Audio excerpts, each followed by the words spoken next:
Hello, dear friends. Welcome back to another important class in which we will discuss A River, a very popular poem by A K Ramanujan.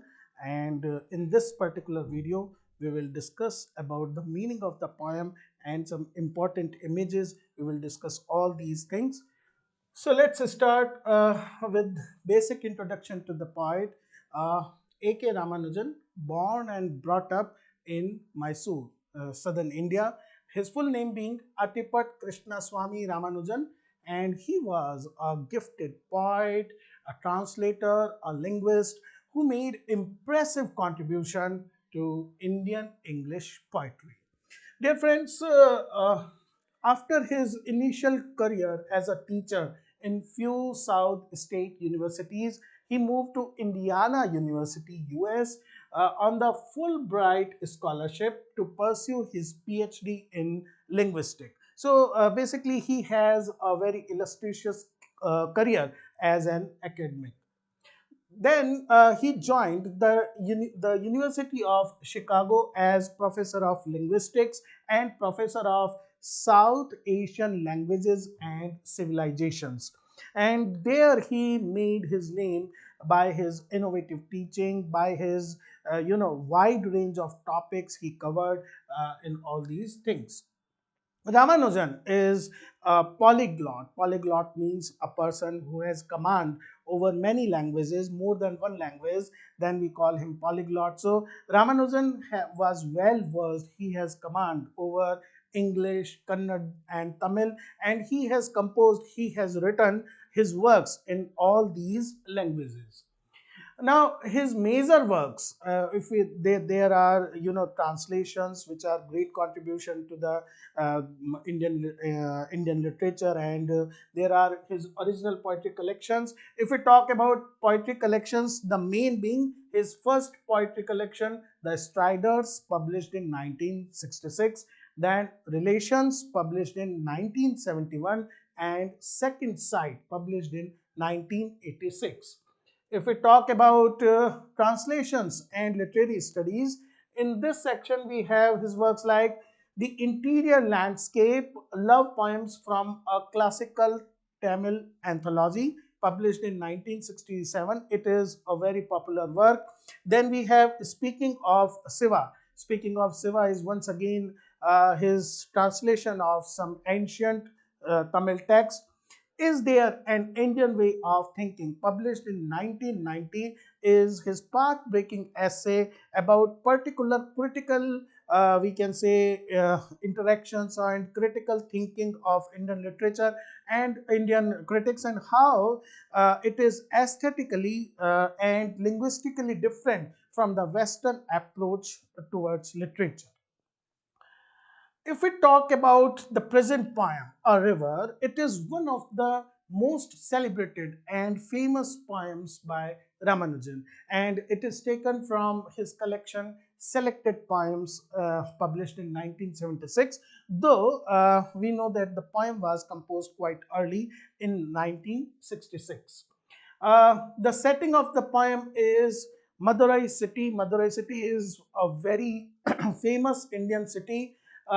It is seat of a South Indian culture, and the river which is referred, though the article A is used, so it is not one particular specific river, but we can make a guess that the river the poet is talking about is Vaigai River, a river that flows through the heart of Madurai city. It passes through the center of Madurai city. The poem presents, if we talk in one line about what this poem is about, it presents the speaker's observation about the river and how poets from different generations have treated the subject, always ignoring the reality. In other words, we can say this particular poem is an attempt to de-glamorize. Now,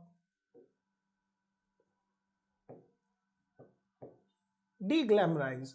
A particular problem with poetry is that it tries to glamorize, it tries to look from the romantic glass some things, but it is not always possible, and especially modern poets, they They want to de-glamorize. They want to see the things as they are, and even if they are ugly and even if they are prosaic, they try to present that in poetry.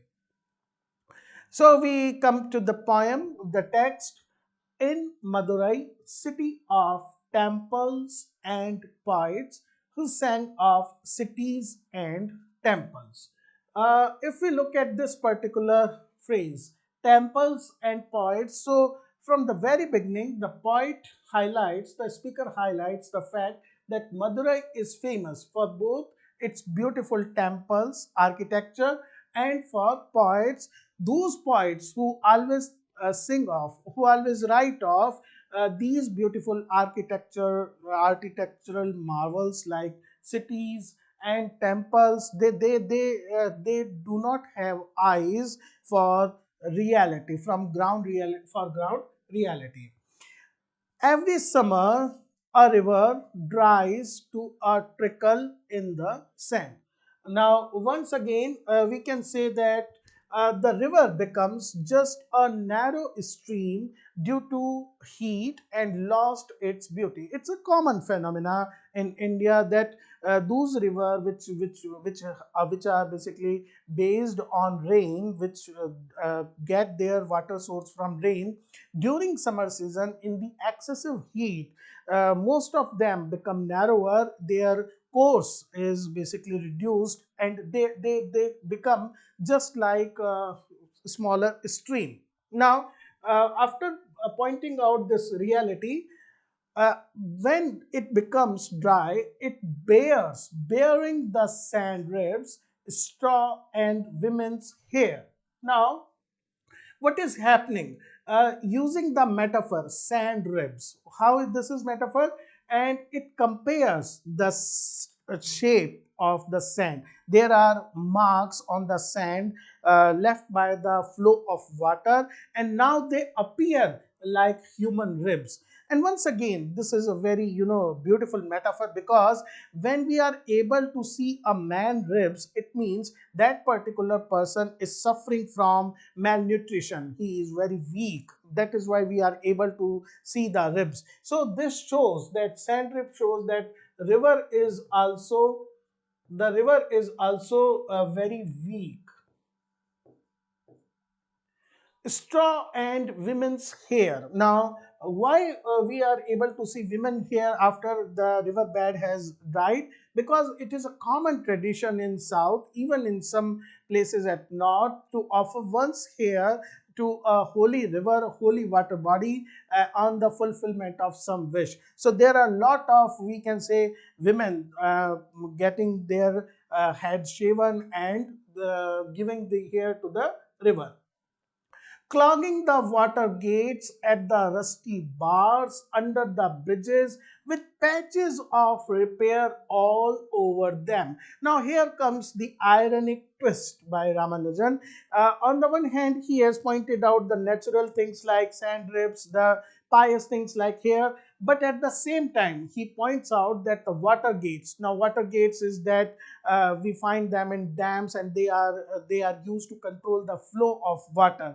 Now, at this time, rusty iron bars, which become rusty because of being in continuous contact with water, under the bridges. Now, there are bridges with patches of repair all over them. It is one of such a common occurrence, especially in Indian context, to look at government structures like bridges, and there is maintenance work going on continuously year after year. So there are patches of repair all over them. uh, they, instead of some romantic picture of the river, instead of pointing out how it flows and something else, the speaker presents a realistic, unpoetic image of the dry year. So basically, as the river dries during the summer season, all the objects that were initially submerged in the water, they are now exposed. And by highlighting the fact that the bars are rusty and the bridge has patches of repair, the speaker ironically presents the neglect and ignorance of people and administration towards the river. They don't have even we can find that holiest of our rivers are fully polluted, and people generally don't care about its health. So this is what poet is once again pointing out.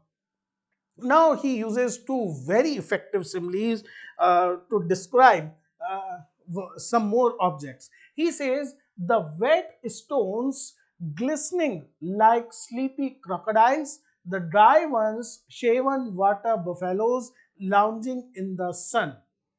Now these two images, that there are some wet stones because they were submerged in the water, and there is a sort of shine on them because of constant touch of water. So they look like sleepy crocodiles, as if a large crocodile which is known for its lethargic nature laying in that particular river or water body. So they appear like wet sleepy crocodiles.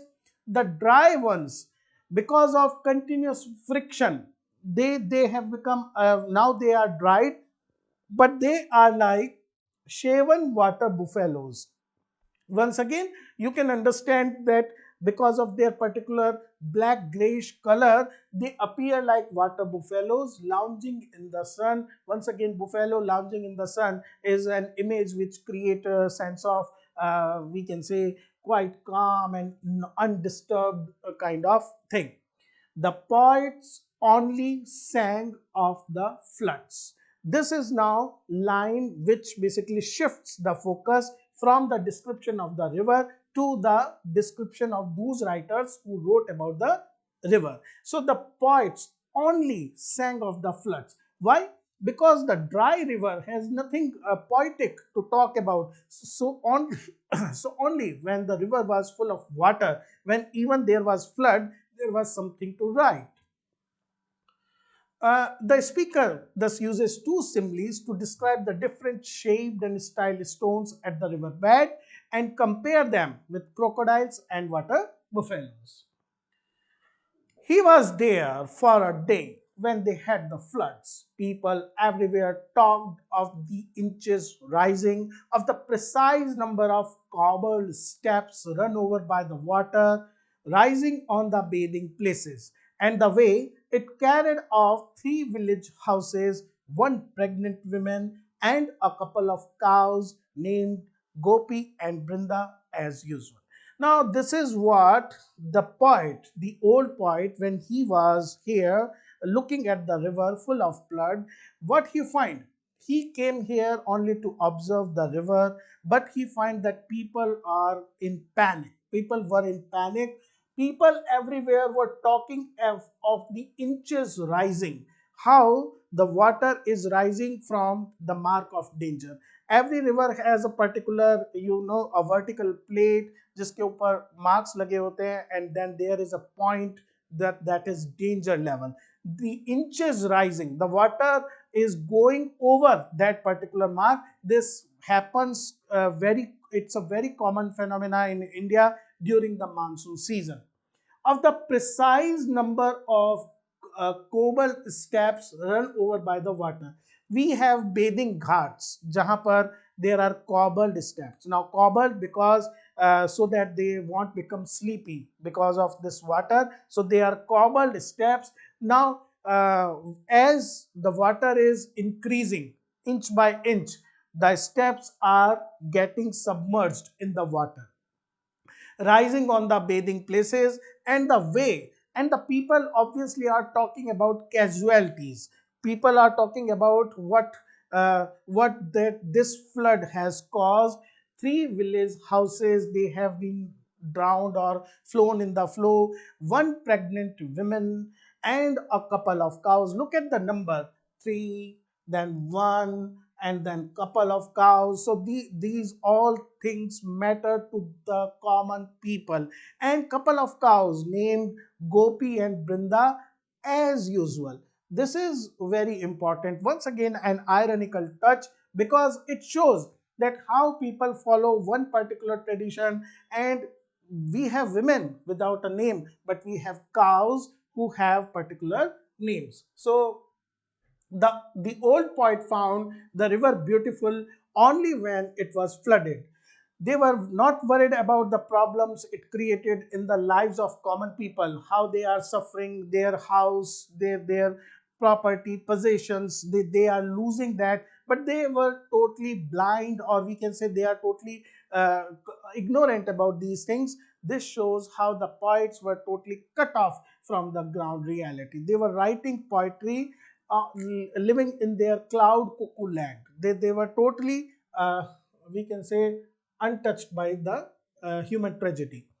The new poets still quoted the old poets, but no one spoke in verse of the pregnant women drowned with, with perhaps twins in her kicking at blank walls even before birth. Now, the new poets, once again, they repeated, they found inspiration in the old poets. No one spoke in verse, nobody cared about the pregnant women drowned, perhaps twins. Now, this is the speaker imagine that maybe the lady was pregnant with twins kicking at blank walls even before birth. Now, the new poets didn't pay attention to the tragedy which flood caused, and this blank wall is a very evocative image because it suggests that the pregnant woman was poor and hungry. Blank walls, it provides the activity of the twins. They are kicking at the walls. Maybe they want to get free. Maybe the woman was kicking her legs when water has taken her away. Whatever the sense, but it shows the helplessness, the poverty, the lack of resources, and apathy of people, or apathy of poets and administration towards these common folks.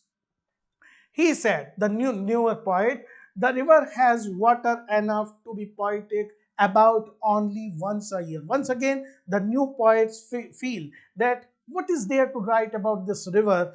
It is almost dry throughout the year. Only during the monsoon time we can find some poetic thing in this river.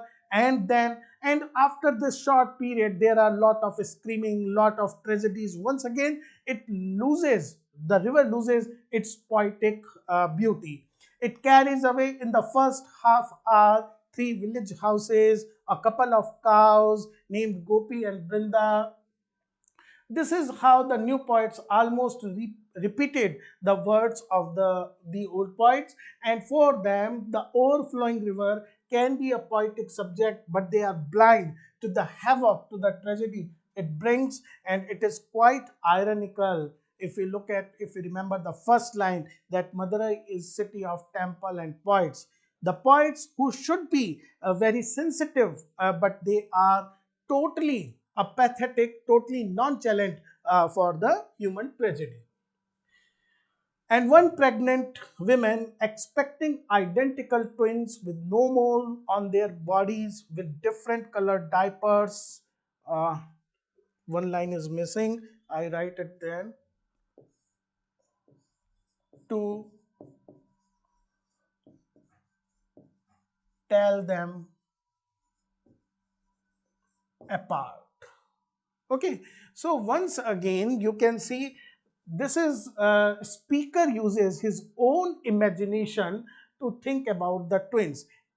He says the twins may born without any special birthmark, so it would be difficult for the mother to identify, to differentiate between these twins. So she uses diaper of different colors so that they could be differentiated. Now this is obviously a touch of both wit and irony in these lines, in which poet is imagining that how the life of a common person works not according to the poetic principles. So the poem ironically lashes at those poets who see the river only with romantic glasses. These poets are apathetic to human sorrow and suffering, and their poetry does not mirror the miseries of the human beings. The casual way in which the speaker counts the tragedies 3, 2, 1 caused by the flood actually reflects how far the insensitive poets, old and new poets, casualties are just numbers, nothing else. Another ironic touch is that people have named the cows. but they have completely ignored and are unconcerned with poor pregnant women. She is for them a nameless identity. These apt uses of wit, irony, and humor and dramatic imagery is distinctive of Ramanujan's style. Okay, friends, that was all for this particular class. I hope I was able to make you understand this beautiful poem. Thank you, friends, once again.